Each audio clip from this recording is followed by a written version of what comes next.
एक बार प्रेम से बोलिए वृंदावन बिहारी लाल की जय।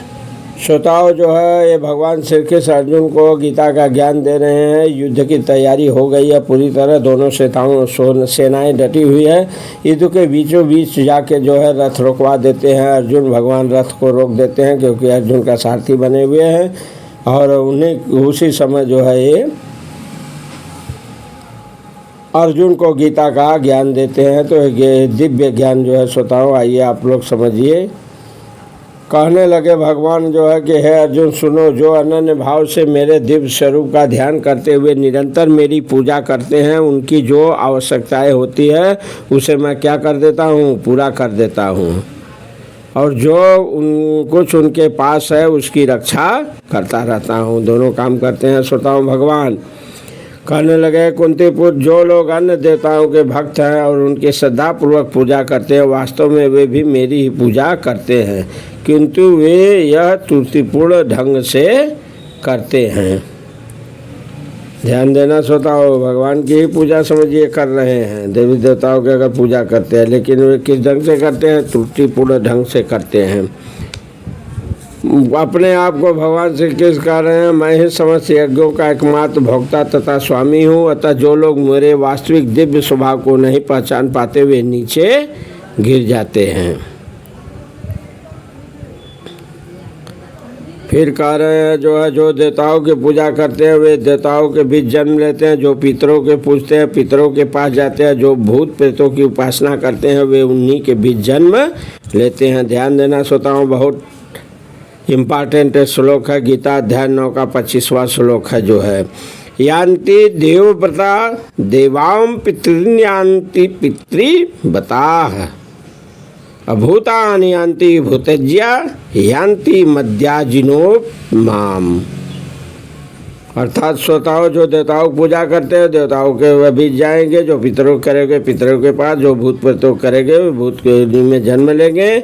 और जो मेरी पूजा करते हुए मेरे साथ निवास करते हैं। भगवान की वाणी है श्रोताओं, ध्यान देना, संभल कर जो है पूजा ध्यान करना। यदि कोई प्रेम तथा भक्ति के साथ मुझे पत्र पुष्प फल तथा जल प्रदान करता है तो मैं उसे स्वीकार करता हूँ। ध्यान देना श्रोताओं, प्रदान तो सभी लोग करते हैं, लेकिन कैसे हो प्रदान करना चाहिए। यो में भक्त्वा प्रयच्छति पत्रम पुष्पम फलम तोयम यो में भक्त्वा प्रत्यक्षन्। भक्ति के साथ जो है प्रयच्छत माने प्रदान करना चाहिए, तभी भगवान स्वीकार करते हैं। नहीं तो स्वीकार करने वाले श्रोताओं भगवान नहीं है। कहे हे कुंती पुत्र, तुम जो कुछ करते हो, जो कुछ खाते हो, जो कुछ अर्पित करते हो या दान देते हो, और जो भी तपस्या करते हो उसे मुझे अर्पित करते हुए करो। भगवान सलाह दे रहे हैं अर्जुन को। श्रोताओं, हर सभी को ऐसा करना चाहिए। भगवान का अर्पण पहले करना चाहिए। इस चीज़ का ध्यान रखिए। जो है इस तरह कहें तुम कर्म के बंधन तथा इसके शुभाशुभ फलों से मुक्त हो सकोगे।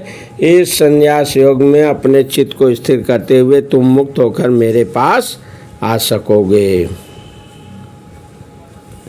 फिर कहने लगे जो है, मैं न तो किसी से द्वेष करता हूँ न किसी के साथ पक्षपात करता हूँ। मैं सबके लिए समभाव हूँ, किंतु जो भी भक्तिपूर्वक मेरी सेवा करता है वह मेरा मित्र है, मुझ में स्थित रहता है और मैं भी उसका मित्र हूँ। फिर कहने लगे श्रोताओं जो है, यदि कोई जघन्य से जघन्य कर्म करता है किंतु यदि वह भक्ति में रत रहता है तो उसे साधु मानना चाहिए। क्यों? क्योंकि वह अपने संकल्प में अडिग रहता है। ध्यान देना श्रोताओं जो है, इसलिए किसी की निंदा नहीं करना चाहिए। अगर कोई महात्मा साधु संत जो है कहीं से च्युत हो जाए, कहीं से पाप हो जाए, कहीं से जघन्य अपराध सामाजिक हो, चाहे धार्मिक हो, चाहे ऐतिहासिक हो, कहीं से वो गड़बड़ी करता है तो उसे जो कि निंदा नहीं करनी चाहिए। क्यों? क्योंकि वो अपने संकल्प में अडिग है, भक्ति में रत यदि है तब। साधुरेव स मंतव्य सम्यग् विशिष्टो ही सह, ऐसा प्रमाण है श्रोताओं गीता में। फिर भगवान कहने लगे वह तुरंत धर्मात्मा बन जाता है और अस्थाई शांति को प्राप्त होता है। एक कुंती पुत्र निडर होकर घोषणा कर दो कि मेरे भक्त का कभी विनाश नहीं होता है। फिर कहने लगे जो है, हे पार्थ, जो लोग मेरी शरण ग्रहण करते हैं वे भले ही निम्न जन्मा स्त्री, वैश्य, व्यापारी था क्षुद्र क्यों न हो, वे परम धाम को प्राप्त करते हैं। ध्यान देना श्रोताओ, भगवान भेदभाव नहीं करते हैं।